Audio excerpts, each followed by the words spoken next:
राधा वल्लभ श्री हरिवंश श्री वृंदावन श्री वंचन।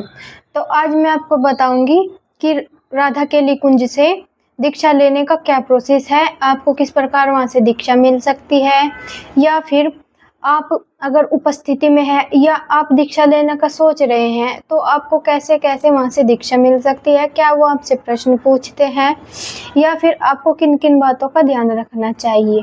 तो चलिए वीडियो शुरू करते हैं। श्री हरिवंश। तो सबसे पहले अगर आप अनमैरिड हैं तो वो आपसे आपके परिवार की अनुमति मांगते हैं। अगर आप अनमैरिड है, चाहे आप पुरुष शरीर हैं चाहे आप महिला शरीर हैं, आप कोई सा भी शरीर हो, तो अगर आप अनमैरिड है तो आपसे वे आपके माँ बाप की अनुमति अवश्य लेंगे। इसकी अनुमति के बिना आपको वो दीक्षा नहीं देंगे। दूसरी बात, अगर आप मैरिड है और अगर आप पुरुष शरीर है तो आपकी पत्नी की आवश्यकता, मतलब आपकी पत्नी की अनुमति लेंगे, और अगर पत्नी है तो आपके पति की, जो मतलब उनका पति है, उनकी अनुमति लेंगे। इसके अनुमति के बिना वो आपको दीक्षा नहीं देंगे। दूसरी बात, अगर आपके घर में नॉनवेज बनता है तो वो आपके ऊपर बात है। अगर आप अकेले अफोर्ड कर पाओ, पहली तो बात कि आपको नॉनवेज जहाँ पे बनता है आपको दीक्षा नहीं देंगे। दूसरी बात, अगर आप ये सोच रहे हैं कि परिवार अलग रहता है और आप अलग रहते हैं तो आप वहाँ पे एक बार मिलकर पता कर सकते हैं। उनको सच सच जो भी है वो आप उनको बता दीजिए, क्या प्रोसेस है आपका क्या नहीं, तो आपको वहाँ से आपकी जो समस्या है वो उनका हल मिल जाएगा। दूसरी बात, तो सबसे पहले जब आप ये तैयार कर ले कि हाँ मैं अब महाराज जी से दीक्षित होने के लिए तैयार हूँ बिल्कुल, तो सबसे पहले आपको अपने आचरण सुधारने होंगे। आचरण कैसे?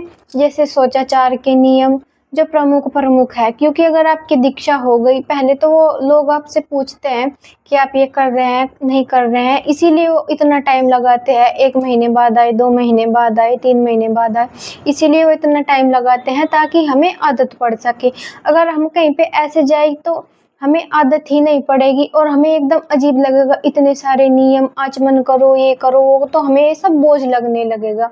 धीरे धीरे जब हम महीने दर महीने वहाँ पे जाते हैं, हम उनसे पूछते हैं, वो हमसे पूछते हैं, तो हमारी श्रद्धा बनती है जैसे, तो फिर हम उन आचरण को जो वो हमें बताते हैं, उन आचरणों को हम अपने धीरे धीरे अपने अंदर उतारते हैं। तो जब हमें दीक्षा प्राप्त हो जाती है तो फिर हमें अजीब नहीं लगता, क्योंकि जैसे आचमन करना, अब नॉर्मली लोग आचमन नहीं करते हैं, खाना पीना खाकर ऐसे ही रहते हैं, क्योंकि शौचाचार के भी में भी बहुत सारे नियम हैं ऐसे जो आपको ध्यान रखने होते हैं।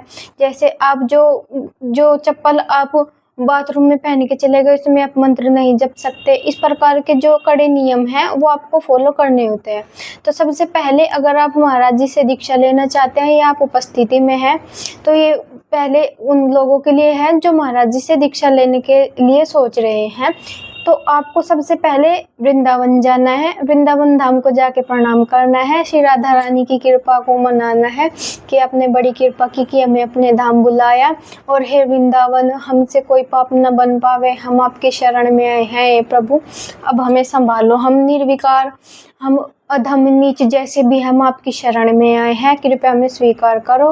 और इस प्रकार वृंदावन की रज अपने माथे पर लगाकर राधा केली कुंज के लिए निकल जाना है। इसके बाद आपको सीधा राधा केली कुंज जाना है। और एक बात आप ध्यान रखिए, राधा केली कुंज आप 8 बजे से पहले ही पहुंच जाए तो बेहतर होगा, क्योंकि उसके बाद आपको एंट्री नहीं मिलती। एंट्री तो मिल जाएगी लेकिन जो फिर महाराज जी है, जो बाबा लोग होते हैं, वो फिर वहाँ पे मतलब सब साफ करके अच्छे फिर चले जाते हैं। 7 बजे से पहले आप जाकर, आपको एंट्री नहीं देंगे वो, तो आप बोल देना कि मुझे दीक्षा की उपस्थिति चाहिए, तो वो आपको एंट्री दे देंगे। उसके बाद जब आप वहाँ पे जाएंगे तो आपको सबसे पहले क्या करना होगा, आपको एक वो जैसे मतलब किसी से पूछ लेना, जैसे आप सीधे जाएंगे एकदम, तो वहाँ पे एक बाबा जी टेबल लगाकर वहाँ पे बैठे रहते हैं, दीक्षा की प्रथम उपस्थिति। तो वो आपको इतनी छोटी सी पर्ची देंगे उपस्थिति की, वो आपको दे देंगे, उस पे दिन तारीख आपको लिख लेना है। तो अब जरा ध्यान से मेरी बात सुनिएगा, जिन लोगों को जल्दी उपस्थिति चाहिए, मतलब जिन लोगों को दीक्षा जल्दी चाहिए। देखो, ये मेरे बोलने की बात नहीं है, वैसे तो श्री जी करवाती है, जो कुछ भी करवाती है। आप, मैं, सब महाराज जी का पूरा परिकर सब श्री जी के भरोसे है। हम सबको श्री जी ने संभाल रखा है, क्योंकि हम तो नीचा दम है, हमसे तो कुछ होगा नहीं। श्री जी आप पर अवश्य कृपा करेंगे और आपको अवश्य दीक्षा मिल जाएगी।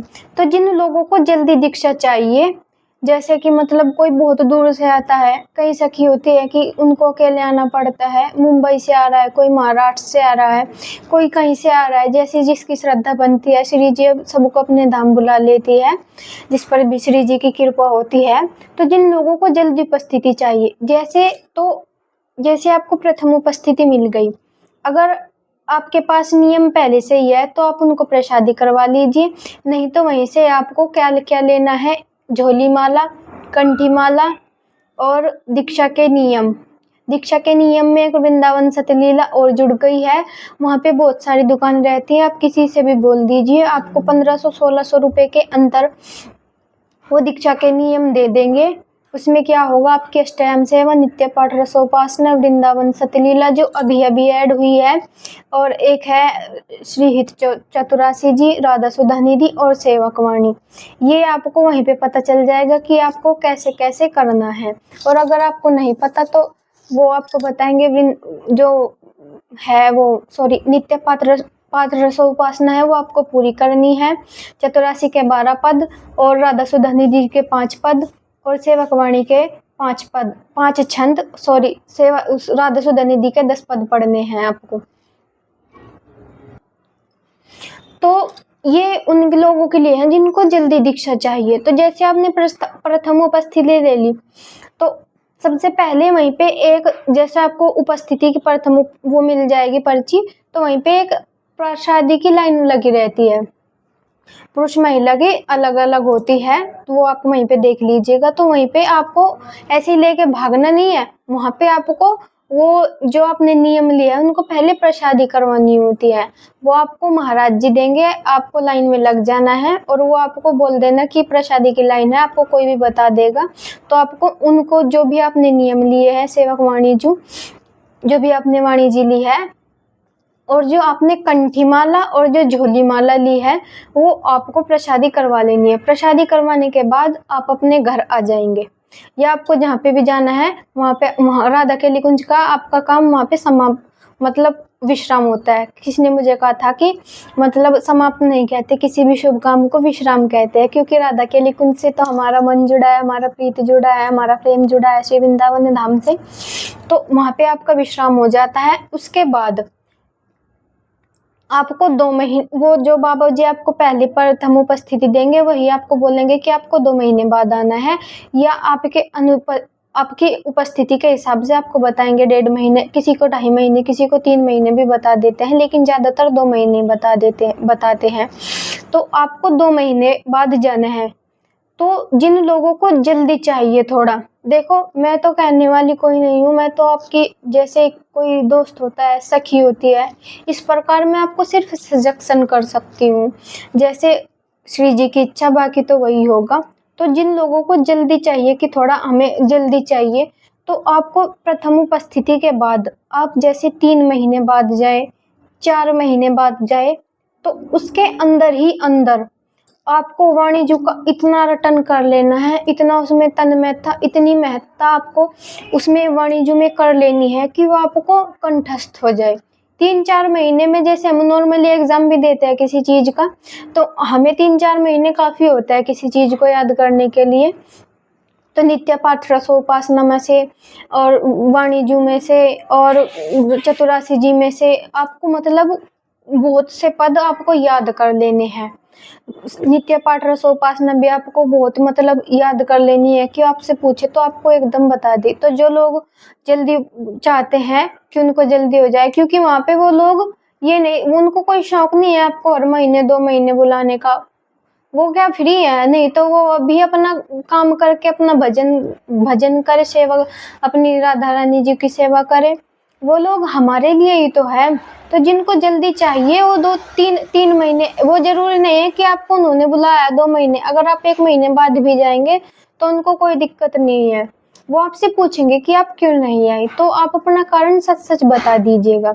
झूठ वहाँ पे भक्तों रत्ती भर भी झूठ, बिल्कुल झूठ नहीं बोलना। अगर आप कुछ भी है, मतलब आपके जीवन में कोई भी समस्या है, कोई भी आपके घर में कोई मांस खाता है, कोई शराब पीता है, कोई कुछ भी करता है, तो आपको बिल्कुल सच सच बता देना है, क्योंकि दीक्षा आप बिना आप झूठ बोल कर लेंगे तो ये बिल्कुल अच्छी बात नहीं है। तो जैसे ही आप वहाँ पे जाएंगे तो आपसे वो फिर प्रश्न पूछेंगे कि आप क्या फॉलो कर रहे हैं, कितनी आप सेवा कर रहे हैं, कितने आप पद पढ़ रहे हैं। तो वो वहाँ पे आपको छोटी पर्ची लेकर फिर एक इतनी बड़ी बड़ी पर्ची देंगे। तो उसी पर्ची पर आपकी पूरी मतलब जब भी आप जाएंगे उसी पर्ची पे वो हर 2 महीने में, 2.5 महीने में, 3 महीने में आपको वो देंगे। एक बात याद रखिए, अगर आपकी उपस्थिति जब होगी और आपसे उन्होंने कुछ पूछ लिया और आप नहीं बता पाए, या आपकी अष्टयाम सेवा पूर्ण नहीं होगी, अगर किसी के सौभाग्य है कि अष्टयाम पूरी कर पाए, वैसे तो आजकल इतना बिजी है संसार की, किसी की गृहस्थ की तो बात ही जाने दो कि वो अष्टयाम सेवा पूरी कर पाए। लेकिन अगर आप करते हैं तो बहुत अच्छी बात है, लेकिन अगर आप 2 भी कर रहे हैं तो आप उनको 2 ही बताइए, 3 बिल्कुल मत बताइएगा, क्योंकि झूठ बिल्कुल नहीं। तो आप उनको बता दीजिएगा कि मैं ये सेवा करती हूँ, सुबह की या शाम की या दोपहर की। वैसे सुबह शाम की वो आपको ज़रूरी बताएंगे, तो वो आपकी वहाँ पे पद्धति भी लिख देंगे कि आप ये पद्धति फॉलो करते हैं या फिर आप इतनी सेवा करते हैं। आप जितनी कर पाए आप उनको उतनी बता दीजिएगा। आपका नाम, आपका शहर, आपको क्या क्या करना है, आपको कितने छंद किस चीज़ के पढ़ने हैं, वो आपको सब उसी पर्ची में बता दिए जाएंगे।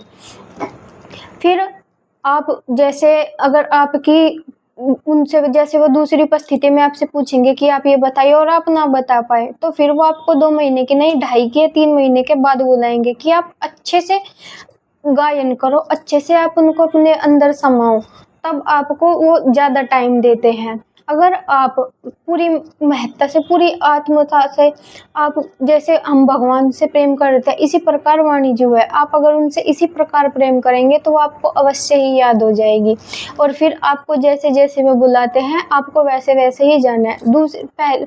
और एक जो सावधानी की बात है वो मैं आपको बता देती हूँ, अगर आपके घर में कोई मांस खाने वाला है, या आपके पति मांस खाने वाले हैं, या आपकी पत्नी मांस खाने वाली है, या आपकी पत्नी की सहमति नहीं है, तो वो आपको नहीं देंगे। दूसरी बात, अगर आपके घर में कोई भी जानवर है तो आप, पहली बात तो मुश्किल है कि वो आपको एग्री करे, लेकिन अगर आपके घर में है तो आप अपनी दूसरी परिस्थिति में उनका बता दीजिए, ताकि आपका जाना वेस्ट ना हो। उससे पहले वो आपको या तो सॉल्यूशन बता देंगे या तो आपको मना कर देंगे, क्योंकि मुझसे भी यही पूछा था। और दूसरी बात कि आपकी कहीं पे भी पहले दीक्षा ना हुई हो, अगर आपकी दीक्षा पहले कहीं पे हुई है, क्योंकि एक जो मतलब एक भक्त थे, उन्होंने पहले कहीं और से दीक्षा ली हुई थी, लेकिन बाद में महाराज जी से भी दीक्षा ले ली, तो फिर वो अपने पहले गुरु के पास गए तो उनको गुरु ने उनको भोट डांटा था। लेकिन ऐसा नहीं करना चाहिए, गुरु जीवन में सिर्फ एक ही बार बनते हैं। आप कहीं से दीक्षित ना हो, आपके घर में कोई पालतू पशु ना हो, और आप अच्छे से सेवा करते रहिए। राधा वल्लभ श्री हरिवंश। तो उम्मीद है आपको वीडियो पसंद आई होगी। मेरे पास जितनी जानकारी थी, जितनी मैं बता सकती थी उतना मैंने बता दिया, ज़्यादा मैं आपको नहीं बता सकती, क्योंकि हमें इसकी आज्ञा नहीं है, क्योंकि जो भी नियम है वो आपको गुरु देते हैं, और हम गुरु नहीं हैं, हम तो उनके दास भी नहीं हैं। तो हमें बस एक ये है कि आप तक जानकारी पहुंच जाए, क्योंकि जो लोग बेचारे अनजान है किसी चीज़ से, जब आप पहली बार जाते हैं, क्योंकि अब जैसे मतलब बहुत, बस मतलब क्या बताऊँ आपको कि अब पहले जैसी ईमानदारता नहीं रही कहीं भी, क्योंकि कलयुग का प्रभाव हर जगह पड़ रहा है। उम्मीद है आप मेरी बात बिना कहे समझ रहे होंगे। तो आप लोग थोड़ा सावधान होकर जाइए, क्योंकि आजकल हर जगह उल्टे सीधे काम हो रहे हैं। तो बस मैं इतना ही कहना चाहूँगी कि आप लोग अच्छे से नियम करें, मैं भी अच्छे से नियम करूँ। अपनी सखी सहेली को सपोर्ट करना, वीडियो पसंद आई तो मेरे चैनल को सब्सक्राइब करना और वीडियो को लाइक करना, और कमेंट में अगर आपका कोई भी प्रश्न हो तो मुझे ज़रूर बताना। अगर मेरे पास उसका हल होगा तो मैं आपको ज़रूर बताऊँगी। राधा वल्लभ श्री हरिवंश।